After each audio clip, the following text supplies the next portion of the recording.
خبات کنوگه تیم مشاندنش عالی شارداری و خبات چکرن و تعمیرات جعدانه لگوری امکانی درفت خواه و پیشگیری و گل وارگه اف خبات نه ام ماشینین طبعا اگر نه اف خبات تیم مشاندن وقت ما گفتید گوری امکانی درفت خواه و پیشگیری و گل وارگه و پیشوازی تید کردن و آریکاری بشارداری را تید کردنش عالی گلده جبوه نه حال حاضر ام جعده این کتنا و وارگه ده خراب بینه تعمیرات وان چه دکین یعنی همی کمی سرهف نزدیک 750 متر کره و بتونه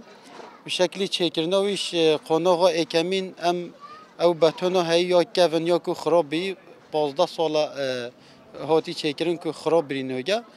جبر کوناتی خو افسرده چه خرابیه قناغا یکمین راکرنا و بتونه قناغا دوامین هنک پلبرد یعنی کور سر راست کردن و قناغا سیامیجی بتون رجاندنه جبر حال حاضر نهاد وک شارداری ام و کارت مجلی هم عالی گده هم پاکجیا وارگه تت او کرن همجی او چالو کورتو او این کتین وان جادانه آوا کلی کم دبج با تندرستی وارگه ام خوازین وانا خلاص بکین وان چالانه داگرین بتون بکین چمنتو بکین کو او قرجت ده نمینتن تندرستی وارگه تندرستی حمالاتی وارگه پارستی بن سلامتی بن جبوه وک آریکاریاش در و هم حکمت نواندی هم حکمت هرمه به چه شکلی کی وک پروژه وارگه ده اف